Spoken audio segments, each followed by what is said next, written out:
One of the things that I've always thought was a great idea was to feed the road, right? Not just have a feeder going off, but actually put some corn out on the road.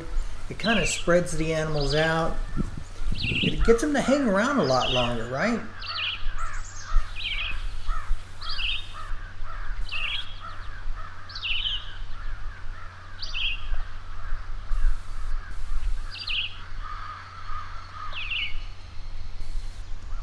Also, by putting it on the road, it gets them to come to the road more often. And so as you're traveling around your property, you get to see them more often. And it also, kind of spreads them out so that they're not fighting over the corn.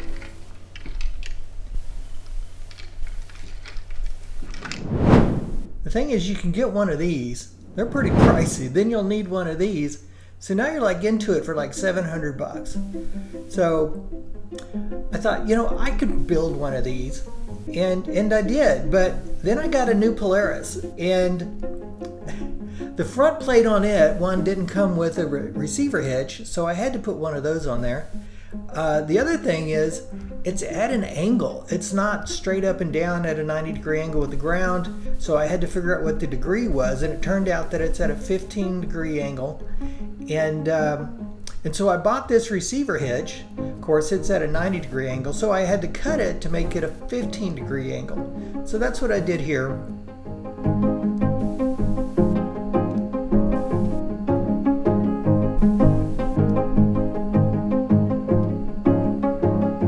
Needed a new plate for it. So the original plate, it was at the wrong degree, so I had to cut it off. Also, the holes didn't line up. They weren't wide enough apart. So I had to make me a plate, get those holes to line up.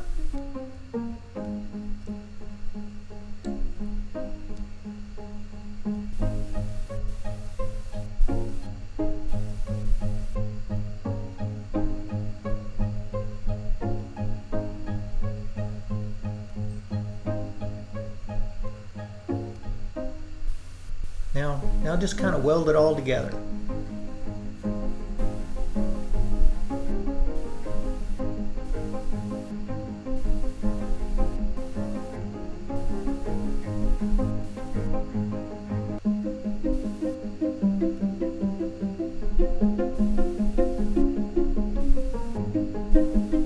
Always a great idea. Add a little paint to it. Our climate's kind of dry, but rust is always an issue. Plus, it looks a lot nicer.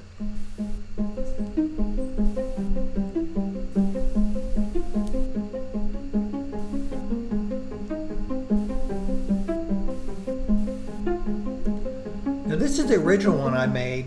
I didn't do a video for this one, but I had a couple of issues. One, the ground clearance. I didn't feel like I had enough ground clearance on that spinner box, so I wanted to get a little bit higher off the ground. But to build this one, I used a bunch of feeder parts. Right, I had an old feeder that I wasn't using anymore, so I robbed all the parts of it, as far as the spinner and the cone. And instead of I used a bucket. I used a 5-gallon bucket. This thing actually worked really well. But the one thing about it is it ran out of corn fast. So I thought, I need to put a bigger bucket on this. So I had to work on getting this thing apart. I was amazed how well I had it put together because it did not want to come apart.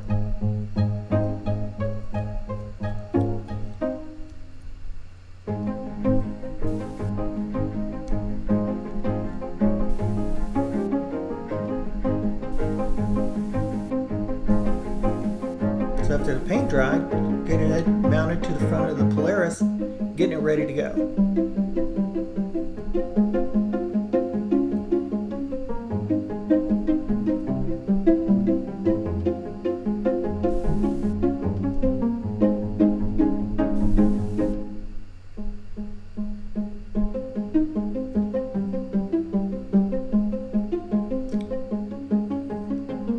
Tracing the hole, because that's a much bigger bucket than I had before, so the hole was off center, so I had to get in there and mark it and trace it and then cut it out.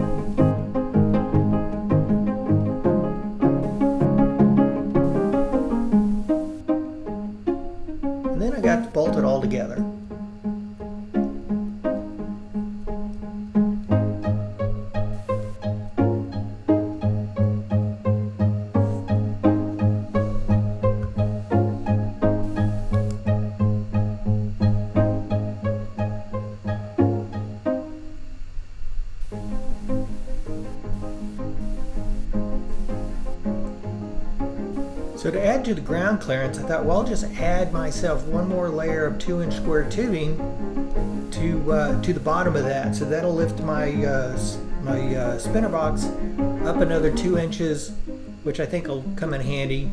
Give me a lot more ground clearance. That way I won't bang it on any rocks or anything like that.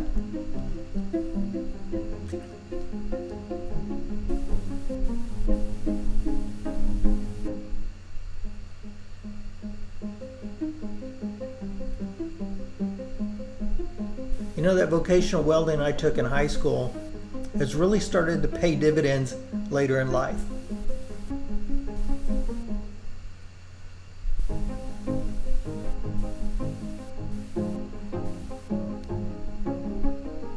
I always think it's a good idea when you're painting plastic to just run some light sandpaper over the plastic. Give it a little bit of an edge to it so the paint's got something to bite onto and hold.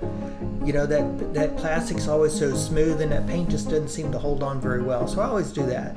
So hit it with some black paint, get that white out of there.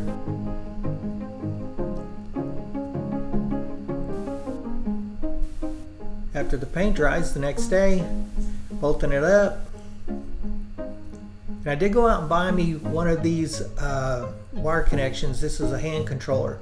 And I just hook it up to the spinner box, run it on in through the dash, and then plug it into the 12-volt power outlet in the dash. Then I can tuck away all the excess wires into the glove box, and I got my hand control. And so as I'm driving, I can just reach over and hit that button on that thing, and it'll spread all the corn I needed to spread. Giving it a little test run.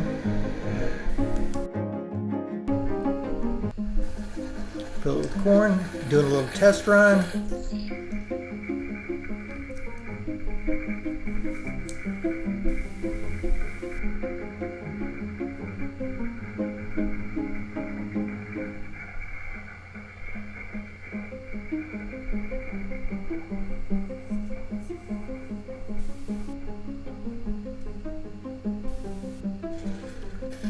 But what the heck, I'll try one more time.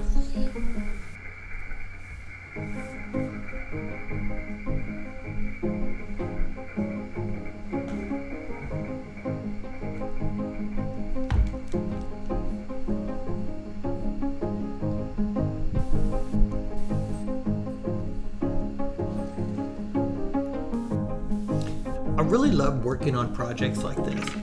I was able to do this whole thing for around 50 bucks. That's a lot better than the 700 buying one new. I always love it when I can save a buck. So happy hunting this year and make it happen.